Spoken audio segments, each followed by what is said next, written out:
Terrorism, Mr. Anirudh Reddy, Vice President, Terrorism, Mr. Sen, President, the Bengal Chamber of Commerce and Industry, my colleagues, or shall I say erstwhile colleagues, Mr. Shyamadatta and Mr. A.S. Dulles, dear friends and colleagues with whom we share many secrets. Members of this very distinguished audience, ladies and gentlemen, I thank the Bengal Chamber of Commerce and Industry and CENEX-K for inviting me to participate in this program on cyber terrorism and the economy, a gathering storm. It's a privilege and an honor to be amongst this galaxy of cyber experts and also to be asked to inaugurate this seminar. As we just heard from all the previous speakers, the cyber threat is perhaps the gravest danger that we face today. I especially compliment the Bengal Chamber and CENEX-K for having conceived the idea of organizing a seminar of this kind. It has come a moment not too soon, and I'm sure that each one of us who are present here will certainly gain from the views and items spoken by all of the experts, not those who are inaugurating the seminar.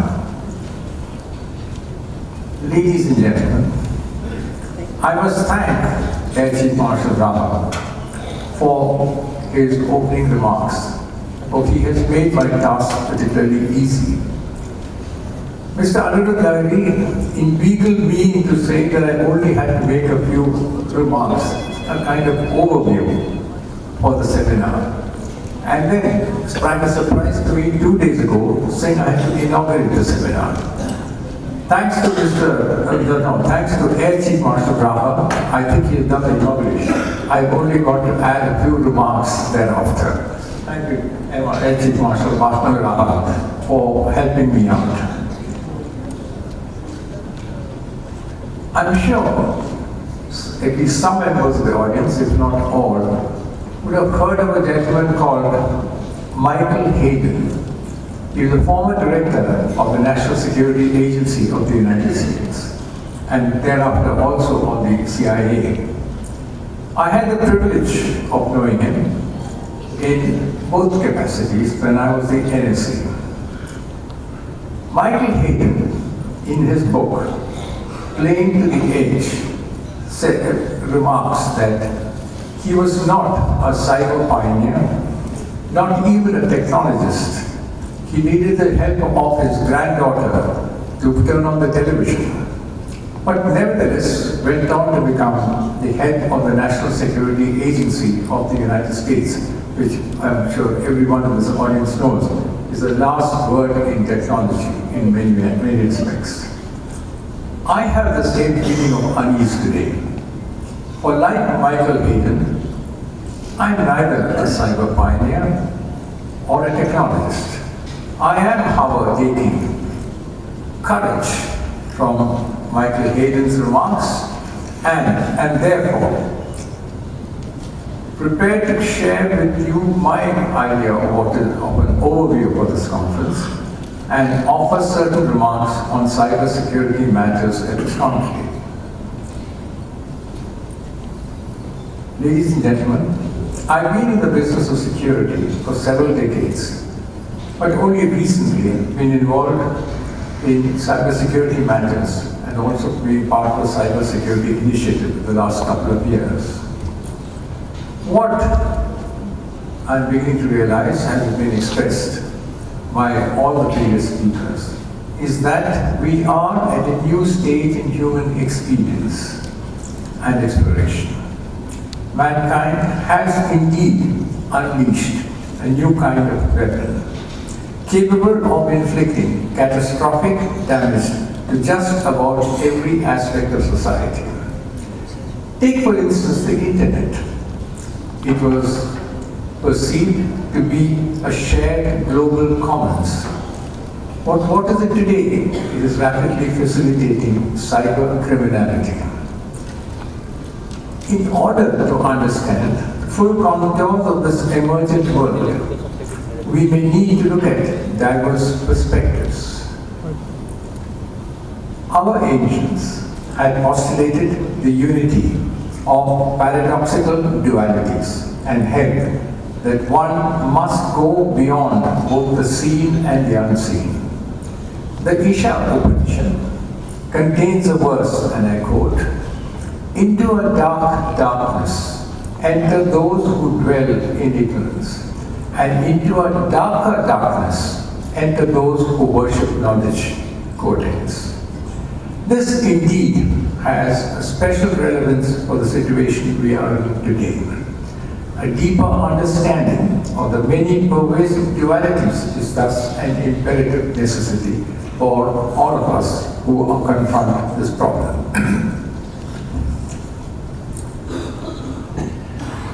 Cybersecurity is a dynamic domain of computing information and technology. Cybercrime, by most standards, is, however, a comparatively recent phenomenon. The term cyber terrorism was first coined by Barry C. Collin of the Institute for Security and Intelligence as recently as the 1980s. However, it is only since the advent of the new millennium that the concept has begun to resonate with the public. Today, the dark web hosts a great deal of information which aids the new breed of cyber criminals. Ransomware, which demands payments after launching a cyber attack. The WannaCry worm, which is known to travel automatically between computers without human interaction. And the absence today of virtually any law enforcement presence in the dark web are all a measure of the political, psychological, and economic pressures caused by cyber terrorism. It would appear that given the nature of cyberspace, it is not difficult for the cyber terrorists to figure out the weaknesses and vulnerabilities of potential targets. I'm intrigued, however, by the title of today's seminar, Cyber Terrorism and the Economy. And maybe I would like to challenge you on the nature of the title. Cyberterrorism is broadly defined as an act of politically motivated violence involving physical damage or personal injury caused by remote digital interference with technological systems. Cyber terrorists are a subgroup of hackers. An important difference between cyber terrorists and other hackers pertains to their motivation. Broadly speaking, cyber terrorists are politically or religiously motivated, and their goal is creating fear and panic among civilians and disrupting or destroying public or private infrastructure. Their wish is to coerce targeted governments to negotiate with them or show their existence to the community. Unlike viruses or computer attacks that result in a denial of service, a cyber terrorist attack is designed to cause physical violence or extreme financial harm. As against this, ladies and gentlemen, aspects such as data theft and bank fraud are best described as cyber crimes, quite distinct from cyber terrorism, which is a convergence of cyberspace and terrorism. While some cyber attacks may partake of cyber terrorism, the vast majority that relate to the economy and the financial sector should, in my view, more appropriately be labeled cyber crimes. This is not to say that the size and impact of these targets are not of critical importance or relevance. Quantifying the economic impact is important, but tends to be a complex task.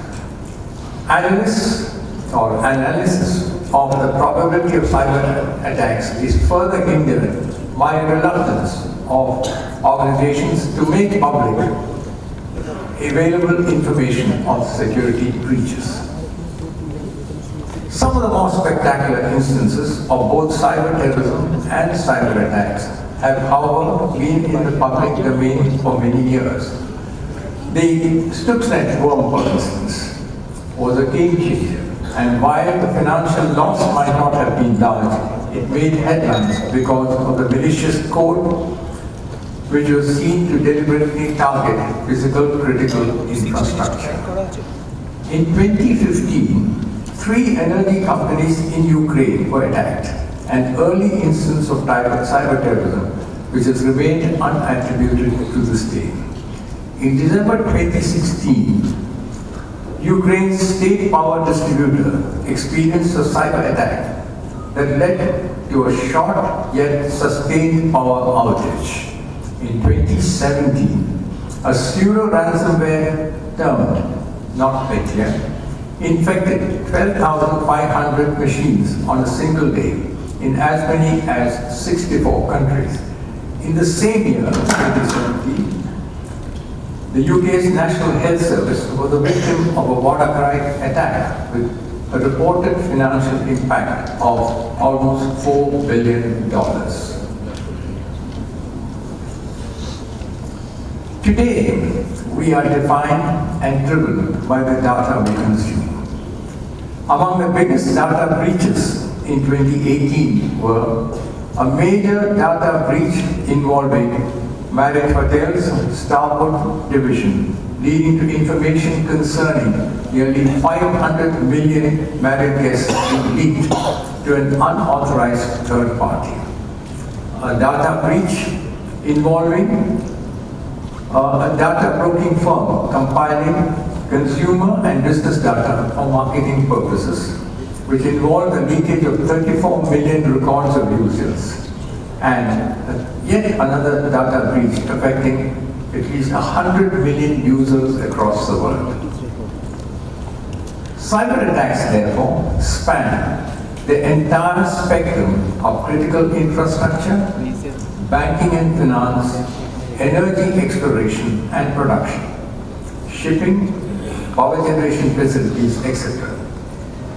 Nevertheless, and this is particularly relevant to many of the business leaders who are present here today, I would say that nevertheless, you must understand that cybersecurity is not only a technology issue. It has wider ramifications. The massive data breach involving Equifax in 2017. Equifax had data and information of more than 820 million consumers and 91 million businesses. Ended the career of its chief executive officer. Earlier in 2013, the United States-based retail giant Target had witnessed a major cyber breach that affected more than 41 million of the company's customer payment card accounts. The company had to pay out over $19 million in multi-state settlements. In this case also, the chief executive officer was compelled to resign. Both resignations are a reminder of the predicament faced by CEOs and top-level management in the cybersecurity era.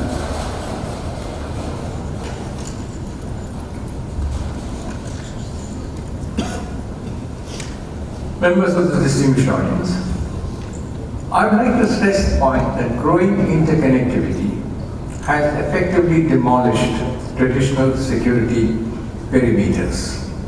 Every endpoint, every node, every device connected to enterprise networks has become a point of entry for cyber attackers. Reports indicate that malware attacks have tripled compared to a couple of years ago. Financial services, banks, manufacturing, and the healthcare industry are today amongst the most targeted targets. Attacks on automobile systems are expected to sharply increase. Insider threats in cyber attacks are growing at an exponential rate. Codes used in malware, once they hit the open market, can be bought and repurposed by hackers, as also nation states, across the world. Parts of the Stuxnet worm, or Stuxnet virus, which damaged Iran's nuclear weapon program, are reportedly believed to have been repurposed by Iran to create the Shamoon virus, used to infect and damage over 30,000 computers for the Saudi American oil company Aramco. What is also apparent is that the cybersecurity component of IT budgets are going up. Gartner has estimated that global spending on information security products would cross over 114 billion in this year alone, in 2018 alone. The market forecast in 2019 is that the market will grow by 8.7% to over 124 billion in 2019.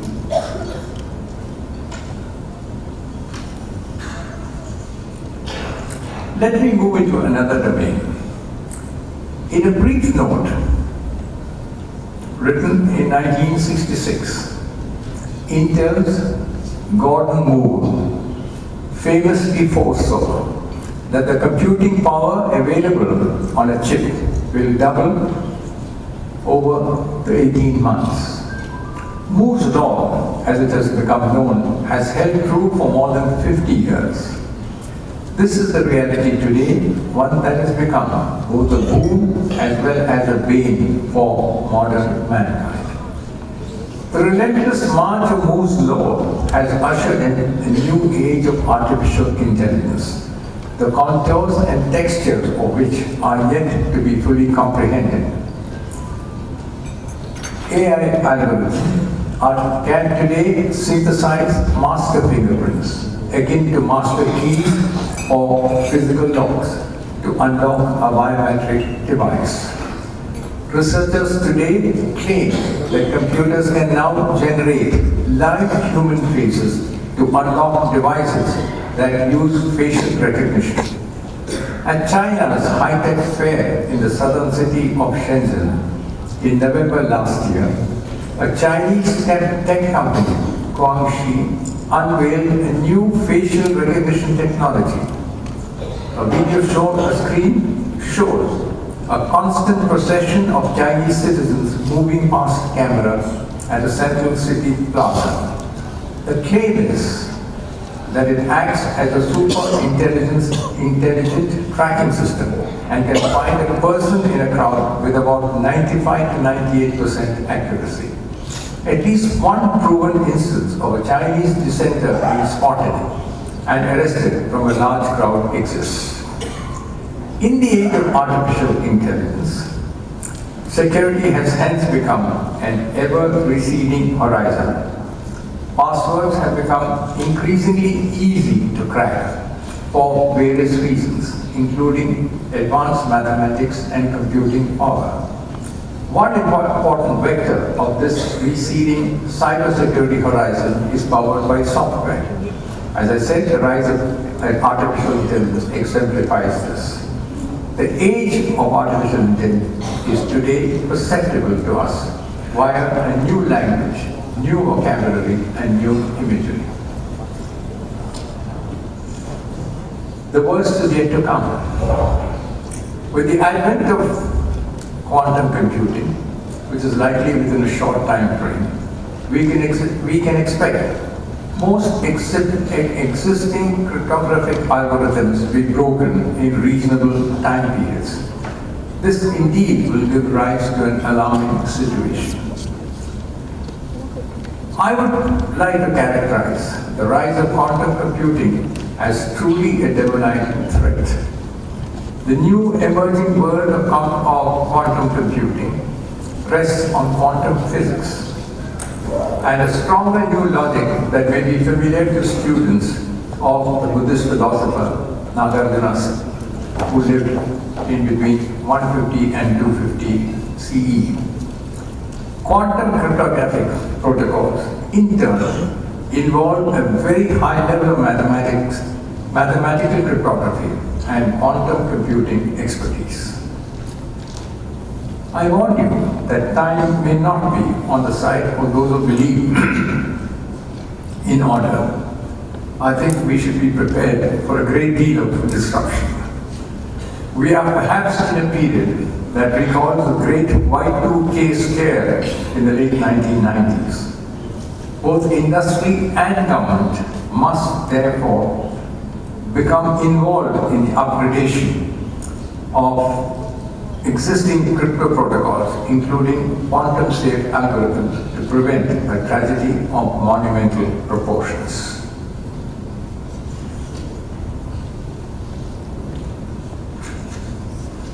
With the permission of the Chair, may I move a little further afield now, though it might not quite fit into the scheme of today's seminar. But I take courage from the fact that the Air Chief Marshal did refer to this. That is, of the strategic threat to nations from cyber and cyber terrorism. In time, this can be expected to become a far graver threat to nations than terrorism.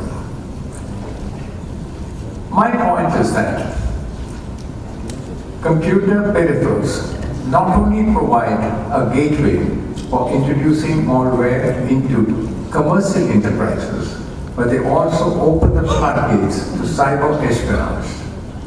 Customized malware is a ready-made backdoor for siphoning stolen information.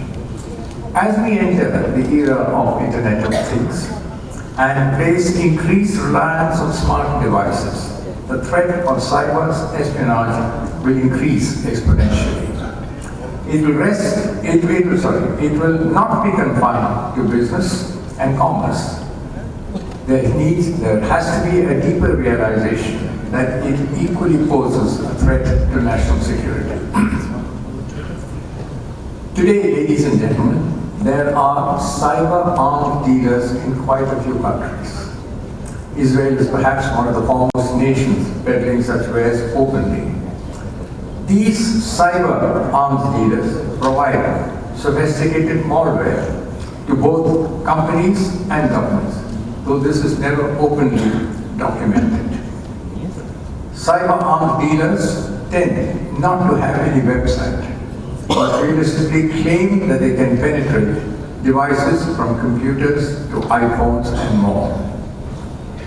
In addition, several countries across the globe are involved in carrying out, as we just heard a few minutes ago, cyber attacks against other countries to advance their strategic and security requirements. None of the major countries acknowledge their role in carrying out such cyber attacks, but whether it is China, Russia, the United States, or Israel, each one is engaged in launching cyber attacks.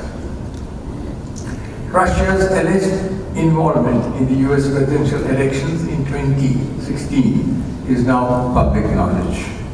It was previously strongly suspected of carrying out a dedicated denial of service attack on a critical infrastructure in Estonia. China is often accused of employing cyber espionage for obtaining sensitive commercial information.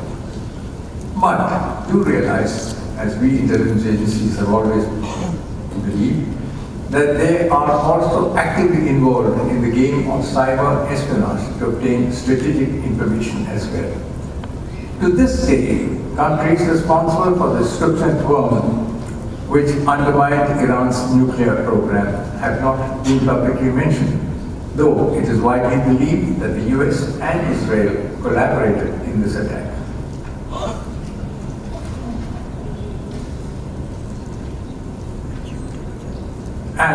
Since there are three intelligence people here on the desk, I also want to add that the digital age has brought about a great shift in intelligence statecraft.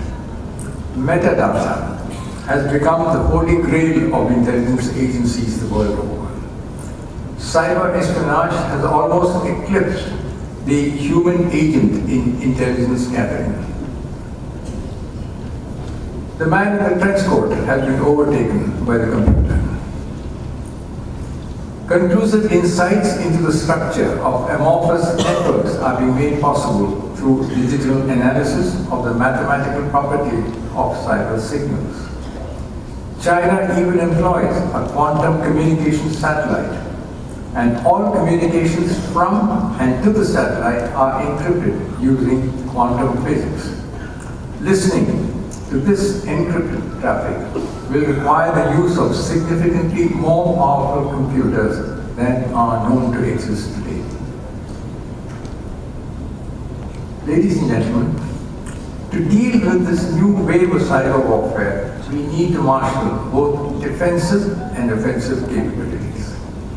India is on the threshold of a digital age, and the use of the Aadhaar card, or Aadhaar cards, is becoming ubiquitous. The danger is that not only is it becoming easier and easier to mask an identity online, but as I mentioned earlier, once the code used in malware comes to the open market, it can be bought and repurposed by hackers and nation states across the globe. We are in the early stages of the fourth industrial revolution. India ranks amongst the top 5 nations affected by complex cyber attacks. Businesses in India are amongst the largest victims of target attacks, especially ransomware. Hence, as we enter the period of Internet of Things, I warn you that problems will further multiply. Ladies and gentlemen, I do hope you will wake up to the dark new world of cyber dominance. Thank you.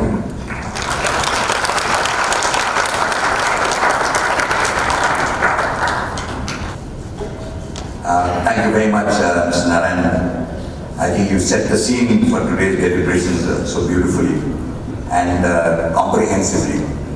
While Mr. Narayan was speaking, I was just going through my own experience, and over the last couple of months, I was trying to survey, go through some literature and so on and so forth to familiarize myself with this aspect of cyber security and cyber threat and so on and so forth, and going through some case studies.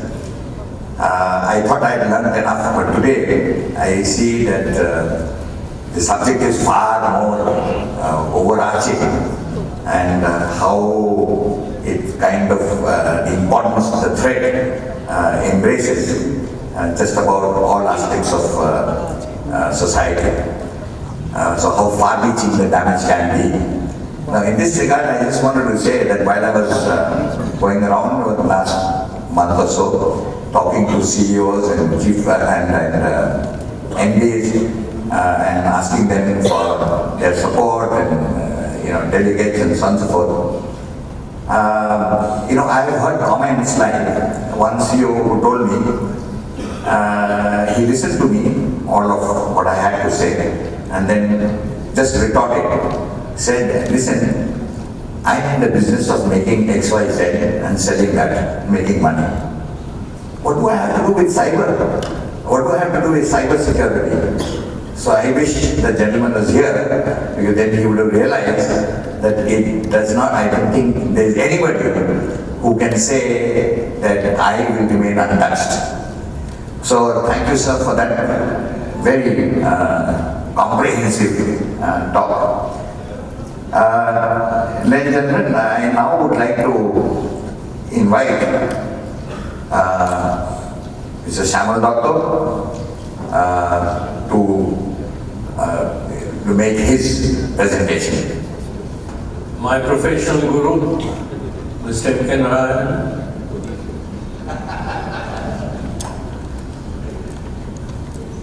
retired Army Chief General Shankar Roy Chaudhary,